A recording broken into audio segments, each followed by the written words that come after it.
Telangana CM Revanth Reddy నిరుద్యోగులకు మరో శుభవార్త చెప్పారు. త్వరలోనే 35,000 ఉద్యోగాల భర్తీకి నోటిఫికేషన్ ఇస్తామని తెలిపారు. సివిల్స్ ప్రిలిమ్స్ అర్హత సాధించిన తెలంగాణ అభ్యర్థులకు ప్రభుత్వం రాజీవ్ గాంధీ సివిల్స్ అభయ హస్తం పేరుతో ఒక్కొక్కరికి ₹1,00,000 సాయం అందించింది.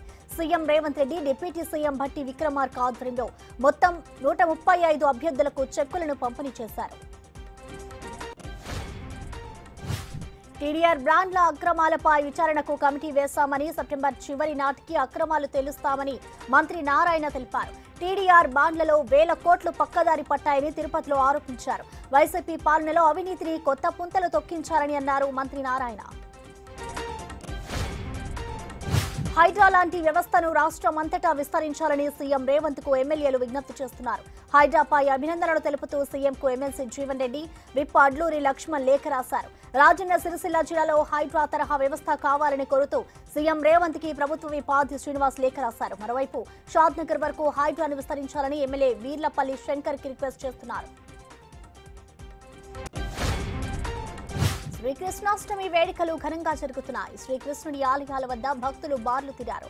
హైదరాబాద్ లో ప్రముఖ ISKCON temple, Hare Krishna golden temple, Shri Radhakrishna దేవాలయం తదితర ఆలయాలకు భక్తులు పోటెత్తారు. చిన్ని కృష్ణయ్యకు ప్రీతిపాత్రమైన పాలు, నెయ్యి, వెన్నె తదితర ఆహార పదార్థాలను నైవేద్యంగా సమర్పించడానికి క్యూ కట్టారు.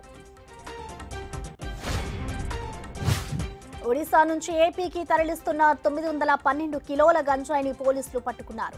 లారీలో తరలిస్తుండగా అనకాపల్లి జిల్లాలో పోలీసులు అడ్డుకొని 2 నిందితులను అరెస్ట్ చేశారు. మరో 5గురిని అరెస్ట్ చేయాల్సి ఉందని జిల్లా ఎస్పీ దీపిక తెలిపారు. పట్టుబడిన గంజాయి విలువ సుమారు 50 లక్షలు ఉండొచ్చని అంచనా వేస్తున్నారు. జమ్మూ కాశ్మీర్ అసెంబ్లీ ఎన్నికల కోసం బీజేపీ సిద్ధమవుతోంది. దీనికి సంబంధించి అభ్యర్థులను రెడీ చేసింది. 3 విడతల్లో ఈ అసెంబ్లీ ఎన్నికలు నిర్వహించనున్నారు. ఈ మేరకు మొదటి విడతలో 15 మంది, రెండవ విడతలో 10 మంది, మూడవ విడతలో 19 మంది అభ్యర్థులను ప్రకటించింది. మొత్తం 44 మంది అభ్యర్థులను బీజేపీ అనౌన్స్ చేసింది. బీజేపీ ఎంపీ కంగనా రనౌత్ వివాదాస్పద వ్యాఖ్యలు చేశారు. వీడియో పెను దుమారం రేపుతోంది. భారత్ లో రైతులు చేపట్టిన ఆందోళనలను బంగ్లాదేశ్ నిరసనలతో పోల్చారు. రైతులను మోడీ కట్టడి చేస్తుంటే బంగ్లాదేశ్ తరహా అశాంతి నెలకొనేదని అన్నారు. రైతుల ఆందోళనల్లో లైంగిక దాడులు చేసుకుంటున్నాయని ఆరోపించారు. దేశం కుక్కల పాలైన రైతు సంఘాలకు ఏమీ పట్టదని కాంట్రవర్సీ చేశారు కంగనా. మహారాష్ట్రలోని సింధుదుర్గ్ జిల్లాలో 35 అడుగుల శివాజీ విగ్రహం కూలింది. ఆ విగ్రహం మాల్వాన్లోని రాజ్కోట్ కోటలో ఉండేది. అలాగే నిపుణుల బృందం కారణాలు కనుక్కునేందుకు రంగంలోకి దిగింది. గత 2-3 రోజులుగా సింధుదుర్గ్ను భారీ వర్షాలు, భీకర గాలులు హడలెత్తిస్తున్నాయి.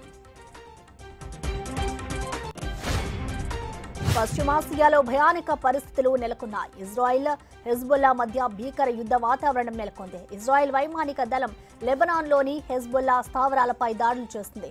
హెజ్బుల్లా తలపెట్టిన భారీ దాడిని భగ్నం చేసేందుకు ఈ ఆపరేషన్ చేపట్టామని ఇజ్రాయెల్ సైనిక దళం వెల్లడించింది.